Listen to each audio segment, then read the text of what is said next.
Picioare, vă rog să deschideți Biblia împreună cu mine, Cartea lui Iov, capitolul 1, primele 5 versete, sunt cele pe care doresc să vi le citesc în această dimineață. Cartea Iov, Vechiul Testament, capitolul 1, primele 5 versete, spune Biblia, spune în felul următor. Era în țara Uz un om care se numea Iov. Și omul acesta era fără prihană și curat la suflet, el se temea de Dumnezeu și se avântea de la rău. I s-au născut 7 fii și 3 fete. Avea 7.000 de oi, 3.000 de cămile, 500 de perechi de boi, 500 de măgărițe și un foarte mare număr de slujitori.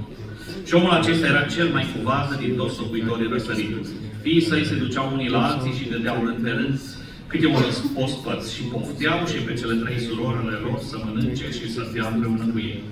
Și după ce treceau zilele de ospăți, Iov chema și sfințea pe fiii săi, se scula de dimineață și aducea pentru fiecare din ei câte o jertfă de tot. Căci zicea Iov, poate că fiii mei au pădătuit și au supărat pe Dumnezeu în inima lor. Se cheie versetul spune așa, avea Iov cu obicei să facă. Amin. Vă invit cu respect să ne ocupați locurile. Doresc și eu să mă alătur celor care l-au votat pe Domnul și să spun din toată inima slăvit să fie Domnul. Mă bucur să fiu în casa Domnului în această dimineață din nou. Aș dori să continui materialul pe care l-am început vineri. După cum știți, cred că mulți dintre voi, zilele acestea se vorbește despre familie, vorbim despre familia între realitate și între idealul pe care l-am vrea pentru familiile noastre. Am vorbit vineri despre valorile familiei într-o lume care se schimbă. Amintiți-vă că vorbeam atunci despre ce înseamnă legământul sacru, sacralitatea căsniciei, vorbeam despre nevoia de a crea și de a menține relații sănătoase în familie, vorbeam despre ce înseamnă să ai o familie în care să păstrezi valorile Scripturii nealterate de mentalitatea lumii în care trăim. În dimineața aceasta doresc să continui vorbind despre spiritualitatea familiei creștine. Și știu că foarte mulți dintre voi vă gândiți ce înseamnă să ai o viață spirituală în familie. Poate pentru unii este un concept obișnuit, poate pentru unii dintre voi pare un concept pur teoretic, dar vreau să vă uitați împreună cu mine și asta vom face dimineața asta la viața lui Iov și la familia lui Iov. După cum știți, Iov a fost, cel puțin conform istoriei pe care o găsim scrisă și în afara Bibliei, unul dintre cei mai bogați oameni ai vremii lui, dacă nu cel mai bogat om al vremii lui. Interesant însă este că Iov, pe lângă toate aceste lucruri, avea câteva principii după care își trăia viața și evident ceea ce spune Biblia ne arată cum arăta viața lui de familie.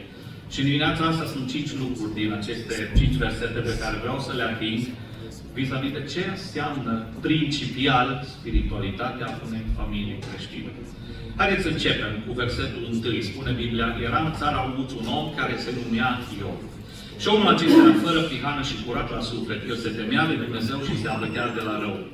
Când vorbim de spiritualitate sau de viața spirituală a unei familii, și când ne uităm la Iov și la familia lui, deși Biblia nu dă în afara acestor versete prea multe detalii, există anumite referințe la familia lui pe parcursul cărții, dar în acest prim capitol există câteva lucruri esențiale ca principii pentru viața de familie, pe care cred că le putem învăța și practica în propriile noastre vieți. Chiar dacă noi trăim cu multe sute de ani după vremea lui Iov. Și anume, primul lucru, primul principiu când vine vorba de spiritualitatea familiei creștine, și dacă tinerii mă ajută și cu PowerPoint-ul pe care l-am pregătit, primul lucru pe care vreau să spun și la care vreau să mă opresc este faptul că Iov a înțeles că slujirea spirituală începe în casa ta. Primul loc de slujire pentru tine, stimate frate și dragă soră, stimate bărbat, soț și dragi surori, primul loc de slujire al oricăruia dintre noi familiști este în casa noastră. N-are rost să te duci și să încerci să slujești altora dacă în casa ta este vraiște. N-are rost și n-are niciun rost să încerci să înveți pe oricine câtă vreme familia ta este în dezordine. 1 Timotei 5:8 spune așa: dacă nu poartă cineva grijă de ai lui și mai ales de cei din casa lui, s-a lepădat de credință și este mai rău decât un necredincios. Cu alte cuvinte, dacă vrei să aplici orice principiu de spiritualitate, orice principiu de viață creștină, trebuie să începi sau să-l începi în casa ta. Conform Scripturii, bărbatul este preot al casei lui. Vă întreb, fraților, stimați bărbați care sunteți aici căsătoriți, oficiul de preot al casei voastre vă spune ceva, ne spune ceva, ne responsabilizează într-un fel. Ne vom uita la viața lui Iov. Surorilor, aveți același mandat de a fi împreună cu soțul, cu soții voștri, cei care conduceți spiritualitatea casei voastre și a copiilor voștri. De unde credeți că vor învăța copiii noștri ce înseamnă viață de credință, dacă nu în primul rând de la noi? Așadar, Iov a înțeles că slujirea începe din casa lui. Ce înseamnă acest lucru? Câteva lucruri importante vis-a-vis de faptul că slujirea ta, ca mamă, ca tată, ca părinte, începe întotdeauna din casa ta, din căminul tău. Primul lucru la care mă opresc sub această idee este faptul că viața spirituală personală conturează și definește întotdeauna slujirea. Ascultați ce zice versetul 1. Era în țara Uz un om. Înainte de a fi preot în casa lui, înainte de a fi om de afaceri, pentru că Iov era un prosper om de afaceri, înainte de a face orice, Iov era om. Înainte de a numi Biblia oricum, Iov era om. În țara Uz era un om, numele lui era Iov. Și ascultați descrierea lui Dumnezeu. Spune Dumnezeu, el se temea, omul acesta era fără prihană, curat la suflet, se temea de Dumnezeu și se abătea de la rău. Fratele meu drag, dacă vrei să slujești în casa ta, în familia ta, locul de unde începe slujirea, trebuie să înțelegi că viața ta spirituală dă contur și definiție slujirii tale. Cu alte cuvinte, dacă viața ta spirituală personală suferă, nu vei putea să faci nimic pentru spiritualitatea casei tale. Iov, înainte de orice, repet, era un om pe care Dumnezeu îl descrie cu acest calificativ. Fără prihană, curat la suflet, se temea de Dumnezeu și făcea ce era bine. Vrei să fii un om spiritual în casa ta? De aici începe totul. Dacă începe din casa ta, în casa ta tu trebuie să ai o viață spirituală personală. Fără asta nu se poate nimic, da? Înainte de a fi preot, era om. Iar calificativul ăsta era recunoscut de toți cei din generația lui. Ascultați! Omul acesta, zice versetul 3, era cel mai cu vază din toți locuitorii răsăritului. Toți vedeau în Iov ca un om pus deoparte, dacă vreți, ca un om care avea ceva special. Ce-l făcea pe Iov special sau deosebit, nu doar averea lui, ci înainte de averea lui, înainte de orice calificativ, era un om care trăia o viață spirituală personală. Vrei să fii preot în casa ta? Să fii omul care conduce, soția, soțul, care conduce viața spirituală a casei tale? Începe cu viața ta spirituală personală. Și apoi mai ceva. Nu uitați că viața spirituală, personală a lui Iov dădea tonul spiritualității casei. Bărbaților, dați-mi voie să vă spun. Familia ta va fi la fel de spirituală pe cât ești tu, fratele meu. Nici mai mult, nici mai puțin. Cei ce sunt în casa ta vor fi la nivelul de spiritualitate la care ești tu, ca și preot al casei tale. Iov dădea tonul spiritualității în casa lui. Vei putea sluji, frate drag, pe atât de eficient pe cât ești de dedicat lui Dumnezeu. Mai ceva. Spuneam că viața personală spirituală influențează spiritualitatea familiei. Mai zic ceva. Și vă rog să mă înțelegeți foarte bine. Viața activă a cuiva nu anulează responsabilitatea slujirii. Știți ce zice versetul 3? Vă rog să-l ascultați și să încercați să vă imaginați împreună cu mine. E un exercițiu de imaginație. Ascultați cât era de ocupat Iov. Că scuza noastră e, frate, n-am timp că lucrez mult. Nu am timp de familie, de soție, de copii, pentru că sunt busy. Toți suntem ocupați. Dar ascultați la Iov. Avea 7.000 de oi. Știți ce înseamnă 7.000 de oi? O grămadă de oi. 3.000 de cămile. Se complică lucrurile. 3.000 de cămile. 500 de perechi de boi. Deci 1.000 de boi. 500 de măgărițe. Și mai complicat. Și un mare număr de slujitori. Știți ce avea Iosif? O corporație internațională. Poate de dimensiunea celor de astăzi. Foarte mulți angajați. Foarte multe proprietăți. Foarte multe lucruri unde el trebuia să fie manager. Dar, din cauza aceasta, viața spirituală lui Iov n-a suferit. Vreau să înțelegeți, dragilor, principiul. E foarte simplu. Viața activă nu anulează responsabilitatea slujirii. Oricât ești de ocupat, trebuie să-ți faci timp. Veți vedea în pasajul ăsta, Iov și-a făcut timp pentru familia lui. Era ocupat Iov. Păi mă gândesc, sunt sigur că nu stătea Iov cu oile. Nu crede cineva că el era cioban la oi. Sau stătea cu cămilele. Sigur avea angajați. Dar gândiți-vă, cu cât mai mulți angajați ai într-o firmă, cu atât lucrurile se complică. Trebuie să faci tot felul de lucruri care țin de managementul personalului. Ca să nu vorbim de multe alte detalii. Ideea e simplă. Oricât ești de ocupat, asta nu te scutește de responsabilitatea de a sluji în casa ta. Da? Încă un lucru. Îmi place tare mult. Pasajul ăsta are așa de multe lucruri frumoase în el. Versetul 4. Fiii săi se duceau unii la alții și dădeau rând pe rând. Versetul 4. Câte unul spăr și pofteau și pe cele 3 surori ale lor să mănânce și să bea împreună cu ei. Aparent un verset care pare normal, dar știți care e principiul din spatele lui și e atât de frumos. Ziceam că slujirea lui Iov începe din casa lui. Slujirea ta, frate, slujirea ta, stimată soră, începe din casa ta. Când începe? Când tu ai o viață spirituală personală, când tu înțelegi că nu poți fi prea ocupat ca să slujești familia și mai ceva. Când există armonie în viața de familie. Știți ce îmi zice acest verset? Fiii săi se duceau unii la alții și dădeau rând pe rând câte unul spărți.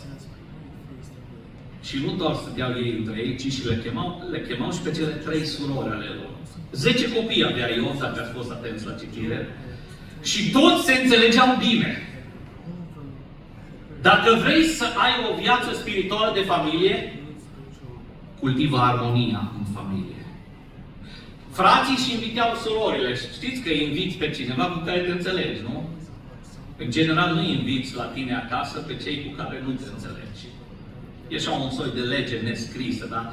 Preferi să nu îi ai în preajma ta pe cei cu care nu te înțelegi foarte bine. Însă, detaliul pe care îl spune Biblia este că Iov nu doar în tot cât era el de ocupat, se îngrija de spiritualitatea casei lui, ci el cultiva relații sănătoase în familia lui. Armonia din familia ta, frate și soră, va deschide calea spre spiritualitatea familiei tale. Vă rog să nu uitați acest lucru. Cu cât mai multă pace și înțelegere și armonie este în familia ta, cu atât e mai ușor să ai o viață spirituală de familie. Reversul e adevărat la fel. Cu cât mai disfuncțională este familia, cu cât mai multe certuri, neînțelegeri, cu cât mai multă dezbinare, în locul armoniei, din păcate, în generația noastră avem dușmănie în familie. Și cu cât mai multă dușmănie există între membrii familiei, poate uneori declarată, poate uneori doar asumată, cu atât mai dificilă e viața spirituală. Așadar, ăsta e primul principiu pe care vreau să-l înțelegem și anume că Iov a înțeles ceva ce trebuie să înțelegem și noi. Că slujirea începe din casele noastre. Înainte să predici de la învonul ăsta, înainte să cânți, înainte să faci orice slujbă, trebuie să înțelegi că tu îți începi slujirea acasă. Știu că pentru mulți pare acest lucru dificil de făcut. Dar mă întreb și eu și vă întreb, de câte ori reușim să ne adunăm familia măcar pe săptămână, măcar la rugăciune seara. Să nu zicem că citim și din Biblie și mai și cântăm, dar măcar să ne rugăm împreună. Aș vrea să vă provoc. Este o provocare pentru toți familiștii care sunteți aici în această dimineață. Al doilea principiu la care vreau să mă opresc e în versetul 5. Știți că în versetul 4 citeam că dădeau câte o petrecere frații își chemau surorile și versetul 5 e un verset care conține foarte, foarte multe lucruri. După ce treceau zilele de ospăt, zice Biblia, Iov chema și sfințea pe fiii săi, spune Biblia, se scula dis de dimineață și aducea pentru fiecare dintre ei câte o ardere de tot. Mă opresc la această sintagmă, se scula dis de dimineață și aducea câte o ardere de tot pentru fiecare. Iov a înțeles, spuneam primul lucru, că începe slujirea ta în casa ta. Și al doilea lucru, Iov a înțeles că slujirea a înțeles seriozitatea vieții spirituale de familie. Știți ce înseamnă asta? Iov a pus preț pe spiritualitatea vieții familiei lui. Mă întreb, dragi frați, stimate surori, mai prețuim noi în vremea aceasta viața spirituală a casei noastre? Mai punem noi preț? Observați cu atenție, se scula dis de dimineață.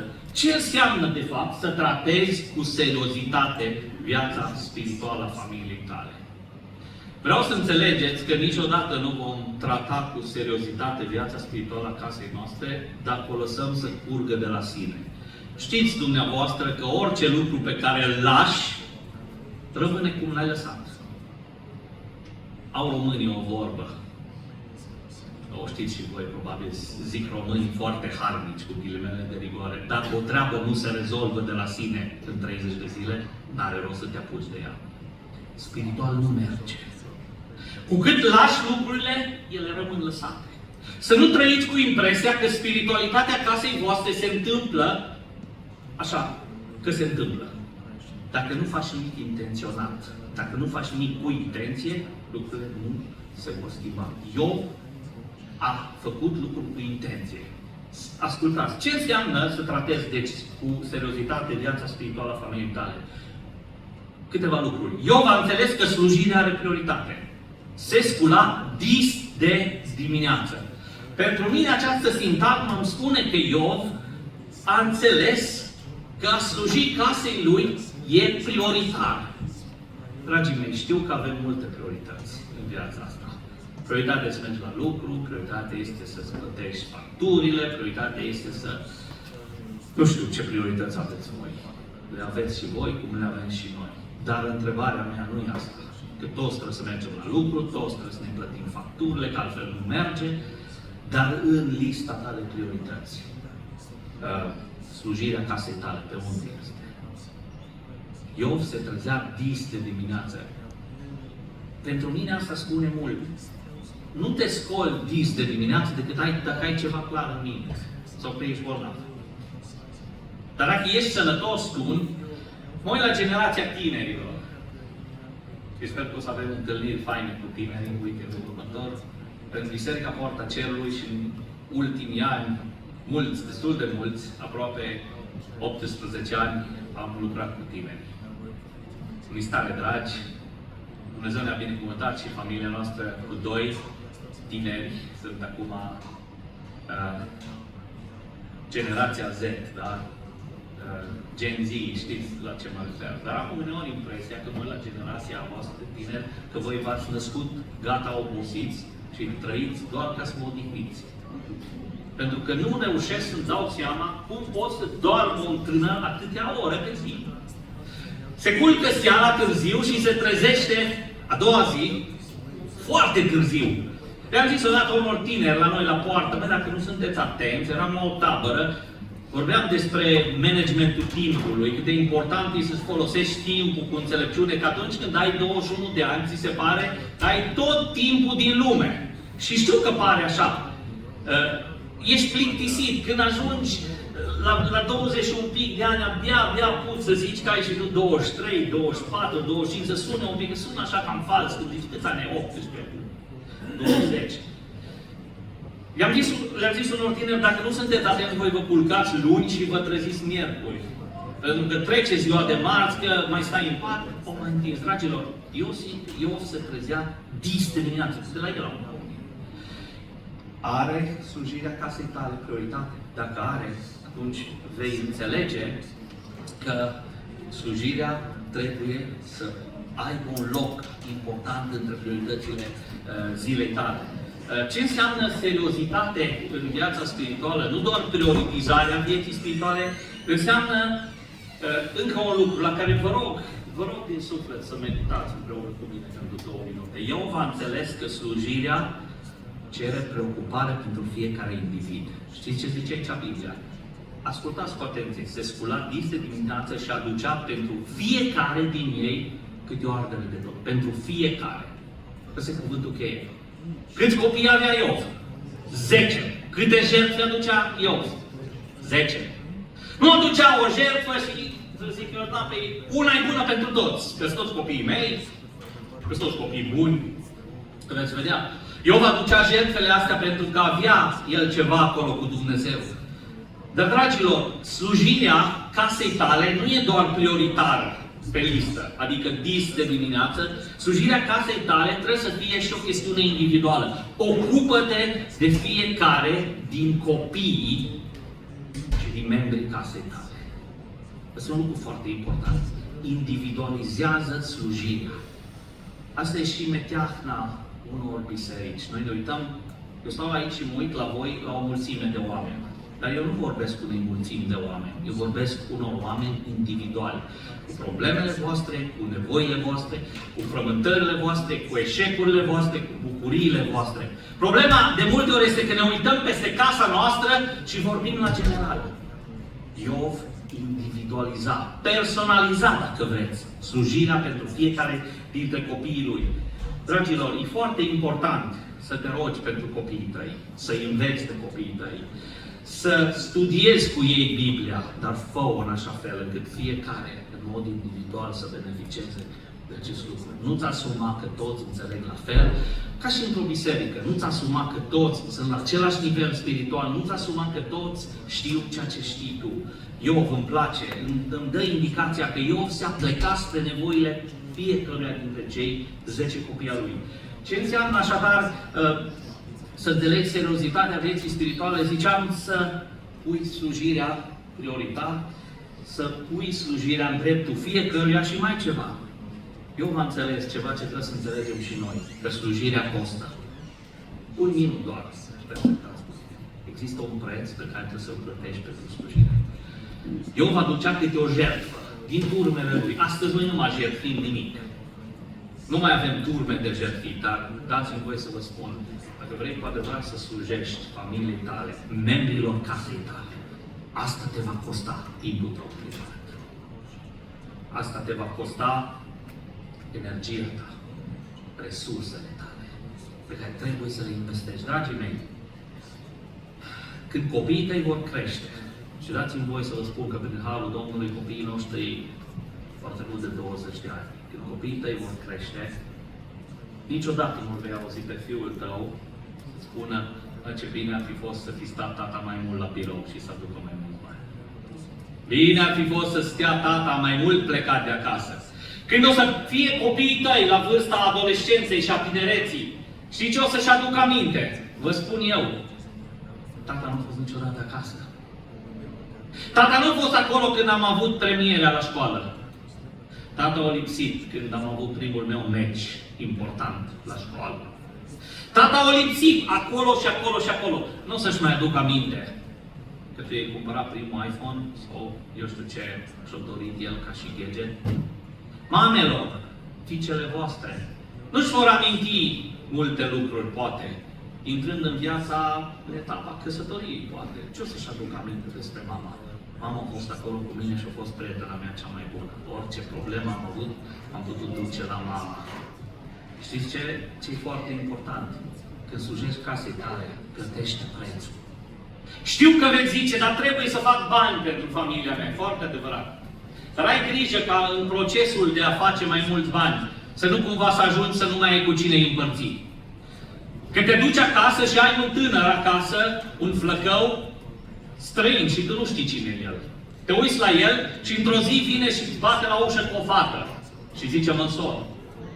Și tu îți pui întrebarea, dar când nu a trecut timpul? Vă spun un lucru, ca părinte, acum nu vă vorbesc ca și slujitor, vă vorbesc ca și părinte. Petreceți timp cu copiii voștri, că timpul e foarte limitat cu copiii noștri. Într-o zi îți bate la ușă cu o fată, și zice, gata, am plecat.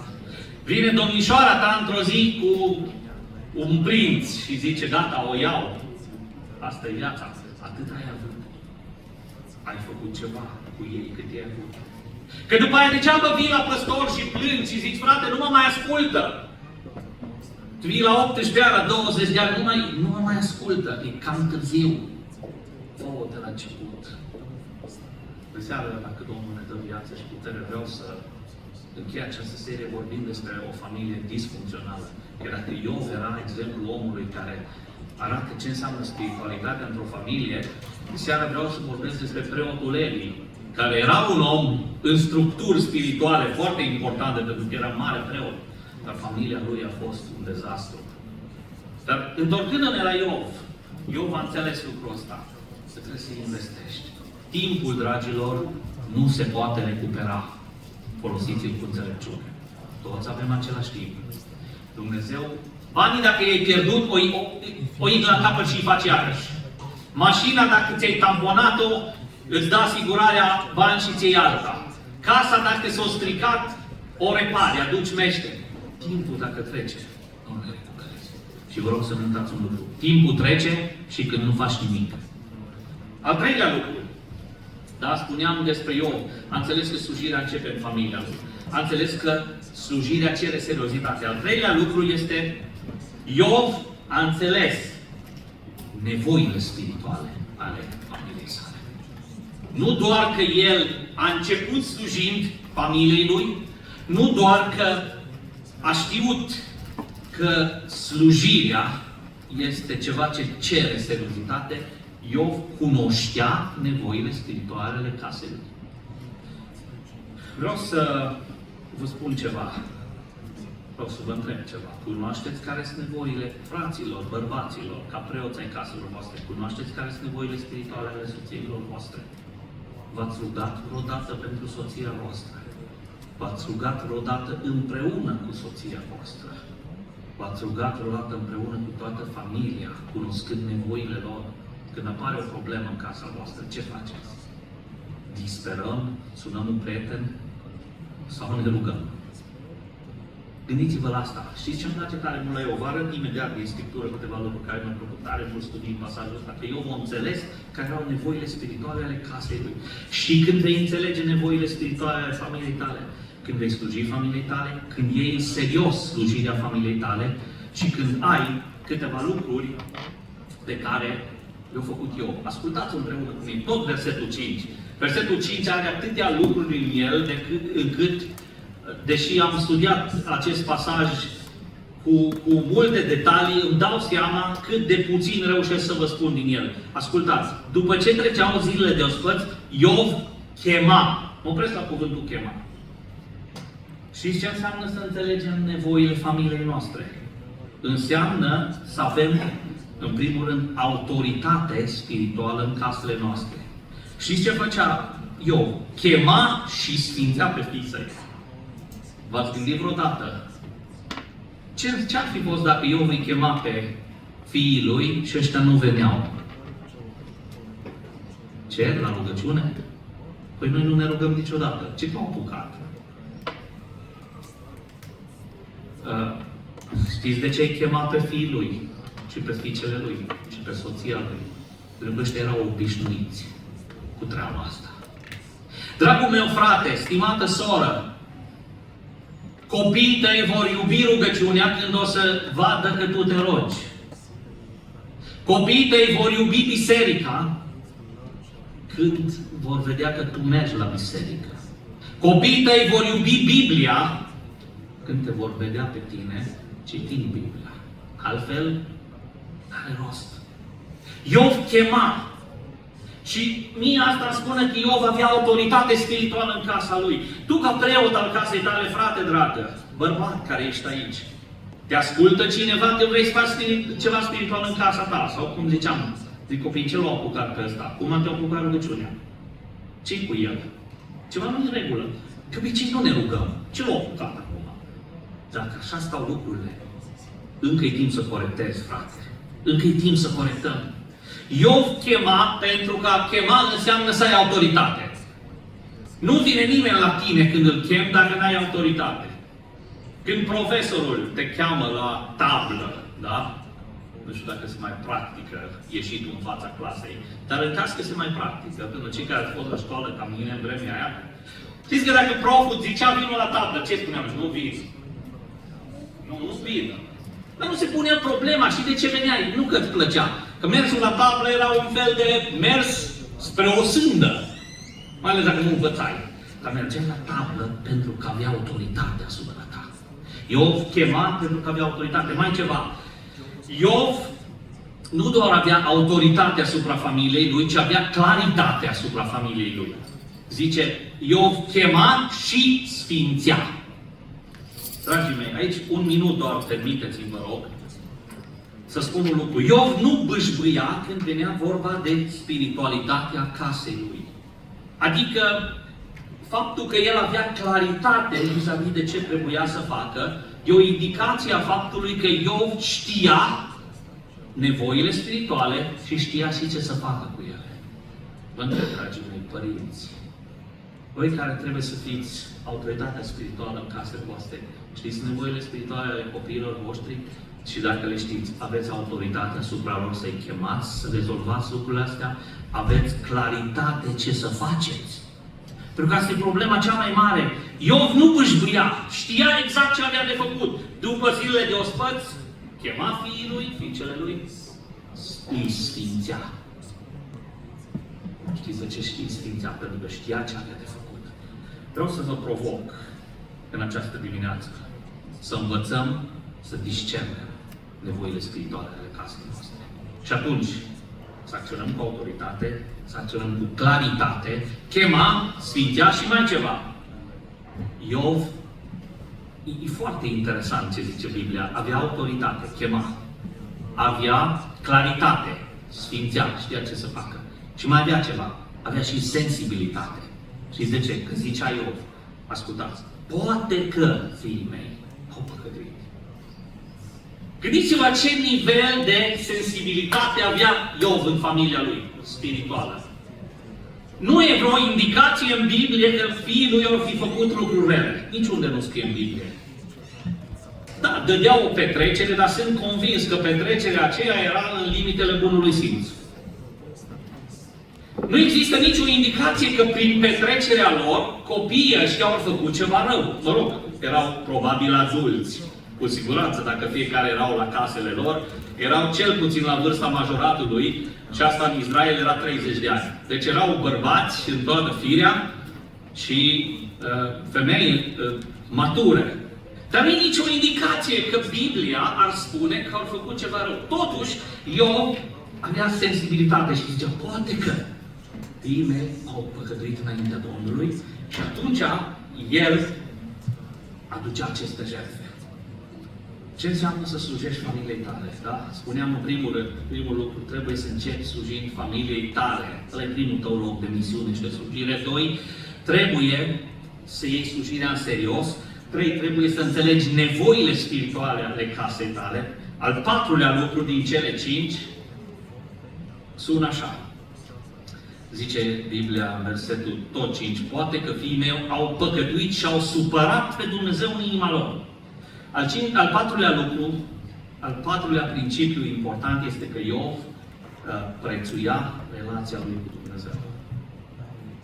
Deci Iov înțelegea că locul lui prim de slujire, casa lui. 2, lua în serios slujirea. 3, înțelegea serios nevoile. Și 4, prețuia relația cu Dumnezeu.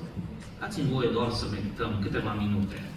Dar ce înseamnă să prețuiești relația cu Dumnezeu? Vă întreb, dragii mei frați, stimate surori, tineri dragi care sunteți aici, cât preț puneți pe relația voastră cu Dumnezeu? Pentru că de aici decurg foarte, foarte multe lucruri din spiritualitatea vieții noastre. Știți de ce făcea Iov tot ce făcea? Pentru că punea valoare pe relația cu Dumnezeu. E un cuvânt mic, zice. Poate că fiii mei au păcătuit și au supărat pe Dumnezeu. Iov așa vis în inima lui. E foarte importantă relația noastră, a casei noastre cu Dumnezeu. În caz că fiii mei au păcătuit și l-au supărat pe Dumnezeu, eu mi-asum ca părinte spiritual și voi mijloci pentru ei.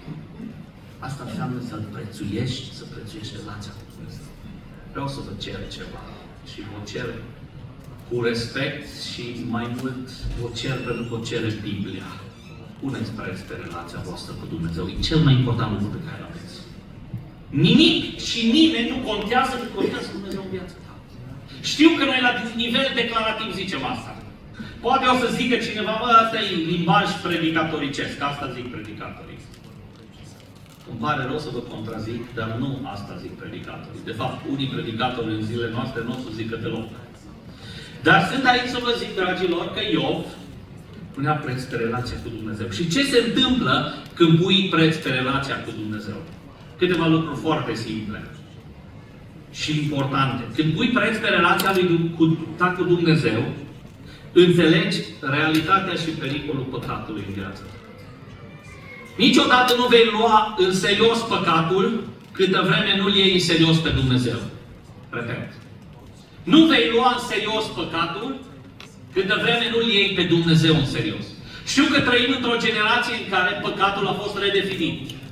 Vorbeam vineri despre faptul că trăim într-o societate dominată de relativism. Nimic nu mai e absolut, totul e relativ. Binele și rău au fost redefinite. Avem astăzi adevărul meu și adevărul tău, dar niciun adevăr nu e mai adevărat ca celălalt. Au dispărut adevărurile absolute.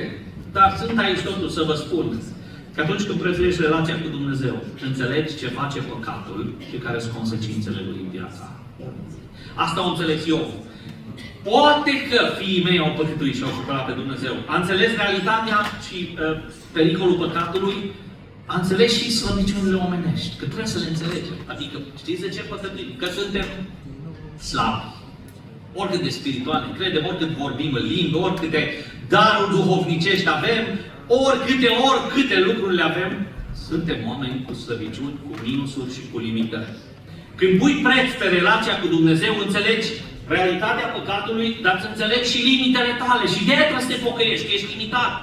Nu contează că ești de 30 de ani pocăit, de 40 de ani, că ai o legitimație de păstor în buzunar, sau de diacon, sau de prezbiter, sau de episcop, sau de prea fericit, sau ultra fericit. Ideea este că avem limite și suntem niște oameni slabi. Dacă suntem astăzi în picioare, în harul lui Dumnezeu nu-i meritul nostru.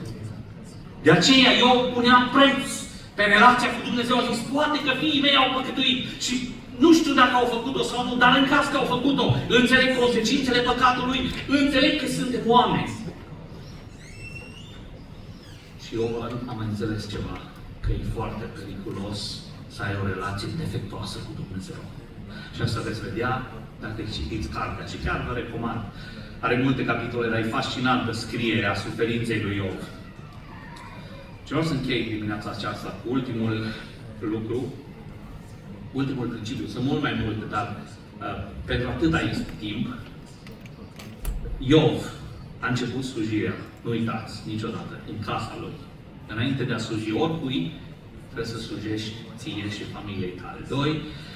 Iov a înțeles cât e de serios să slujești. Iov a înțeles care sunt nevoile familiei lui. Iov a înțeles cât prețuiește, ce valoare are relația cu Dumnezeu. Și observați, închei cu acest gând și ăsta e și ultimul principiu. Repet, s-ar putea spune multe, încă. Așa avea Iov obicei să facă. Știți ce o mai înțeles Iov? Că disciplina spirituală în viața de familie este esențială. Știți ce înseamnă obiceiul? Știu că dacă zici un cuvânt obicei, ne gândim la ceva gândit și făcut de oameni, dar în versiunea originală textului în ebraică nu este cuvântul obicei, ci este cuvântul disciplină. Iov a înțeles disciplina spirituală a vieții de familie.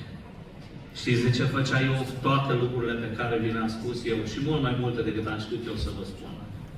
Pentru că a dezvoltat o disciplină spirituală în viața de familie. Și închei cu acest gând. Știu că virgulă, cuvântul disciplină e complicat pentru generația asta. Cui îi place să fie disciplinat? Pe bune? Cui? Nimănui. Niciunul dintre noi nu ne găsim plăcere în a fi disciplinați. Când la școală te punea profa să faci ceva pentru că ai călcat pe bec, te disciplina. Nu trebuia nici să te tragă de urechi, bine, acum nu mai ai voie să atingi copilul.